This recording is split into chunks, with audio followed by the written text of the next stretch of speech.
indigenous of Anambra State. He is an Anambarian, and we'll do a quick look at the decision of his people at the weekend, which gave a return ticket to Governor Willie Obiano against all odds. And of course, he's here. Mr. Goddy Ike, very good morning to you. Hi, good morning, Joe. How was the weekend? Wonderful, Joe, as always, and you? Well, beautiful, I must say. Oh, thank God. Thank God. My dear viewers, please welcome to the program. Today is Bubble Bus Part 3. And the Bubble Bus Part 3, That's complete correct. story of Dana air crash. That's correct. Yeah, but before then, I know you watched your state from afar. And you monitored what happened, and you know, give them, I mean, talking about your kinsmen or your clan or your family members who are, of course, in the state. You must have, in a way, influenced their decision. You know?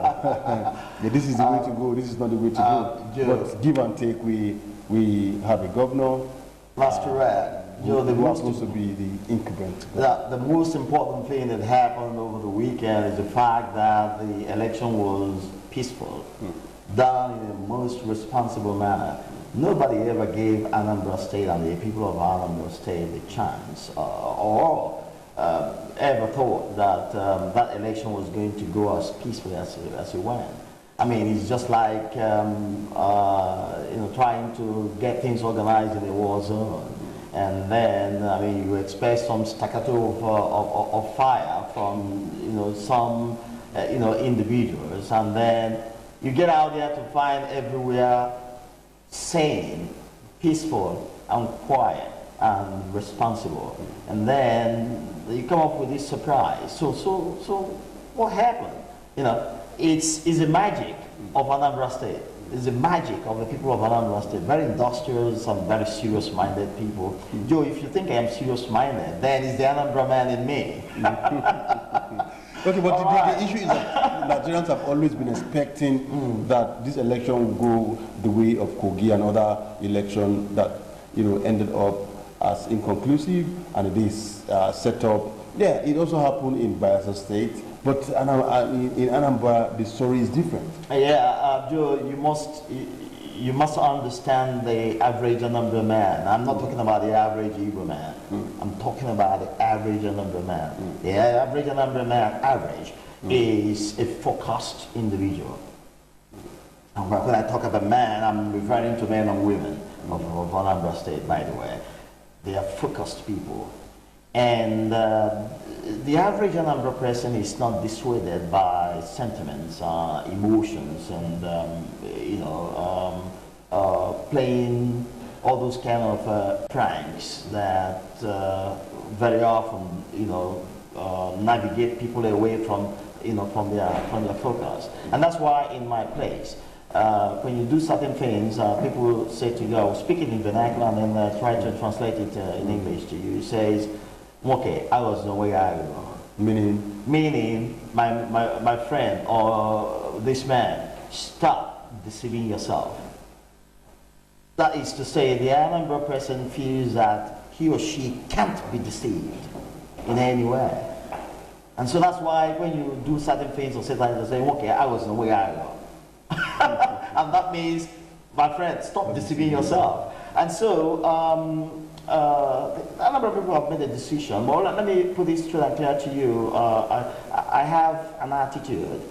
I am not engaged at the moment in partisan politics. I did that in 2007 when I tried to grab the senatorial seat of FCT. I meant well for FCT, and I bet you, Joe, if those I spoke to ever understood and gave me a chance, FCT would have been a totally different place today. I beat my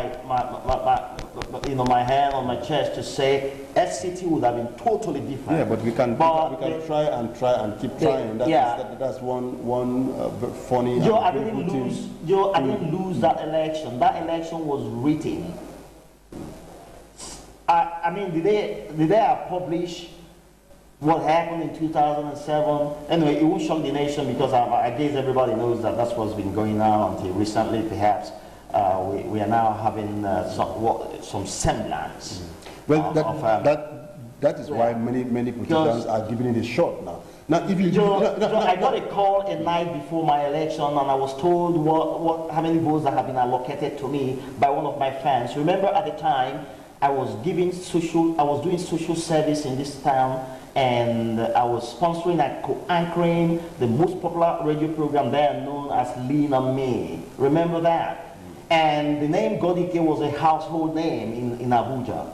I won that election, but it was taken away by writing a result, and one of my fans called me up from the seat of power of the electioneering thing, and told me how many votes that had been allocated to me, and said to me this was happening about 3 a.m. to the morning that the election was supposed to take place. I said to me, okay, don't waste your time, don't waste your money, don't give anybody any money. I'm one of your Lean on Me fans, and I work in such and such a place, and this is what has been allocated to you. You have lost, so don't bother. And I took his advice. When the result came out, Joe, it was exactly the same figure that I was said to have earned in voting. And guess what? Where I voted, my wife voted, and those that escorted me to the booth voted, I was scored 0 there. And the question I often ask, and I ask this very rhetorically and with fun, is I want to grant my wife didn't vote for me. Well, I have a wonderful relationship with my wife up until this day. But I want to grant that she didn't vote for me. Joe, I voted for myself. What happened to my one vote? And then once somebody said to me, invalid vote. So I am such an ignorant man now that I didn't even know how to place my thumb on the staff. So those were the ridiculous things that happened in this nation. And in the time past. Yes. In the time past. Yes. Now, if you look at that of Anambra, well, it appears that the eloquence of Osita Chidoka didn't go with the people, and of course the joint force between Obaze and Peter Obi didn't also get the people's vote. And one man who has been accused of embezzling what Peter Obi, or has been alleged to have embezzled what Peter Obi said for the people, still got the vote of the people. Yeah, Joe, that brings us back to what I just told you about the average Anambra man. The average Anambra person does not get navigated away from focus, no matter what you do. He or she is focused, serious-minded, and knows what he or she wants at any point in time. Don't forget that some of these names you mentioned were names that had been mixed up with those wrong parties, and those who have been accused of looting the system and all that stuff. And in all fairness to Governor Former Governor Peter Obi? No. Okay. I'm talking about Willie Obiano. In all fairness to him, he worked really very hard, and he was able to prove to the people that he had done fairly well, in spite of all the allegations of waste that the former governor. Embezzling what? That's correct. Well, that's an allegation. That's an allegation. Until it's proven, the Anambra person won't take you seriously. And Joe, I happened to be home, the previous weekend, and I was shocked. Way back in the interior, deep inside my hometown, Newi, at about 10 p.m., I was returning from where I went to see an old uncle of mine, a very elderly uncle of mine that I haven't seen for a while. And I went to see him, and my wife and I actually were driving back home. And I saw a convoy of Willie Obiano, and I asked my wife, where would this man be going at 10 p.m. in this remote place? Was going to canvass for vote. That's correct. So he really worked hard. At 10 p.m., his convoy, we had to clear away for the siren blaring, convoy, and of course, Abgar and Willie Obiano, pasted on all the vehicles and stuff. And I said to my wife, this man means business. He might just get this. And he got it. So I'm not surprised. However, that's not to say my attitude is good governance, good Nigeria, good people of Nigeria, that's it. I am not partisan at the moment. I am asking for good governance from whoever it is. I support anybody that is doing well. If I support misbehavior, I'll tell you to your face. I owe you nothing other than to be honest to you. And that's me. And that's what's going on at the moment as far as I'm concerned. When I get partisan, the world will know. Okay, that is just a brief of what happened in Anambra State, and he is an Amberian.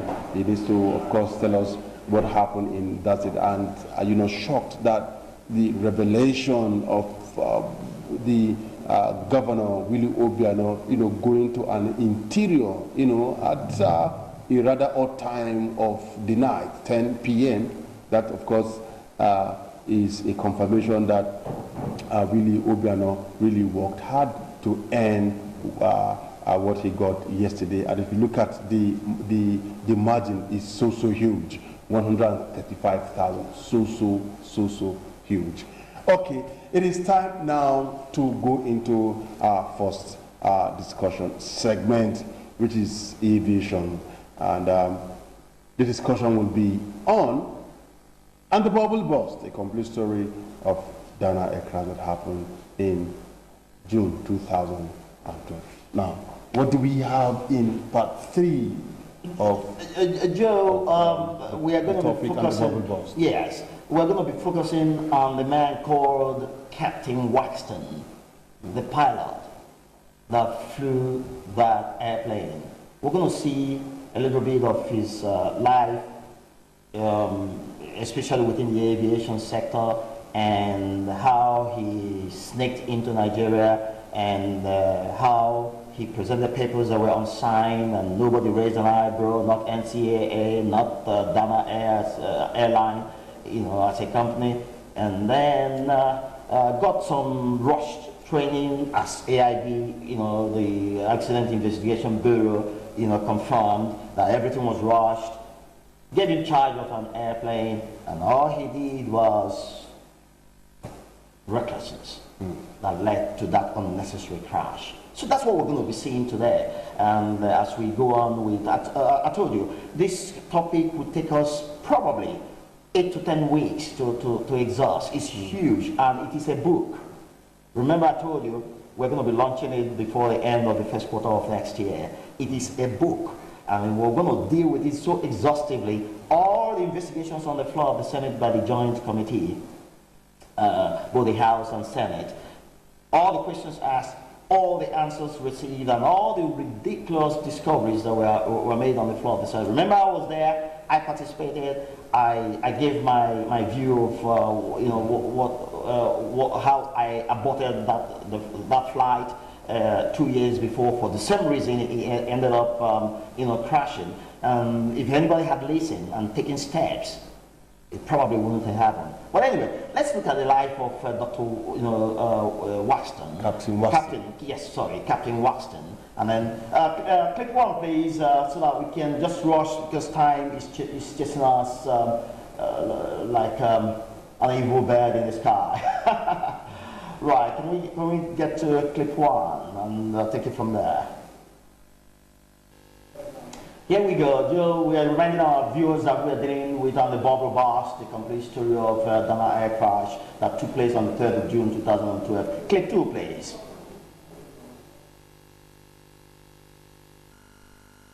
Joe, in clip 2 says, take a look at the photograph there. That is a young man, Captain Waxton, in one of his airplanes. I think that was. Let me not say what airplane is sitting in the cockpit there, and then, excuse me, the photograph on the right is shows you the complete face of the young man. Although not very young, he was actually 55 at the time this happened. All right, Captain Peter Waxton, 55, as at 2012, American, was employed by Dana Air on the 14th of March 2012. Take note of that date. Under the supervision of a training captain, and right immediately after completing his ground school. That means he was employed 3 months before the crash. That's correct, Joe. Very correct. You got the picture. Now, just listen to his story. And right immediately after completing his ground school and simulator training, he began flying line training operations on the 26th of April 2012. Okay? So April, May, June, 3 months. All right. Prior to his employment and retaining by Dana Air, records have it that Captain Peter Waxton was, in 2009, in the United States of America, suspended by the United States Federal Aviation Administration, FAA, for violating safety regulations in 2009. Run quickly to clip 3. Let's get more information about the gentleman. Clip 3. Specifically, Captain Peter Waxton was suspended by the United States FAA, that is the Federal Aviation Administration of the United States of America, for misdemeanors relating to a heavy landing and fixing panels that were neither entered in the aircraft logbook nor reported by him. I'm going to explain that to you so that you see the seriousness of that misdemeanor. Right. He was also reported to have submitted unsigned recommendation letters to Dana Air and Nigerian Civil Aviation Authority, NCAA, before being employed by the airline. His pilot's license was said to be stamped by NCAA but was not signed by any official of NCAA. Joe, are you shocked? First of all, this young man had an issue of heavy landing in the US, which was unacceptable. Now, and what was more, for the benefit of our viewers, what do you mean by heavy landing? You know, where you find out that you are too high for touchdown. Usually what happens is, if you don't follow your glide slope to the threshold of the runway in order to touch down nicely, maybe because of weather situation, sometimes it happens if you have heavy headwind coming at you and you're struggling to keep with the glide slope, and that headwind is keeping you up and keeping you above the glide slope, in which case you're going to be overshooting, the threshold where you're supposed to be touching down. Now, what is expected of you is announce to the control tower that you can land, that you want to do a turnaround, and put your power and get back up in the air and go and make a turnaround and try another landing. But no, what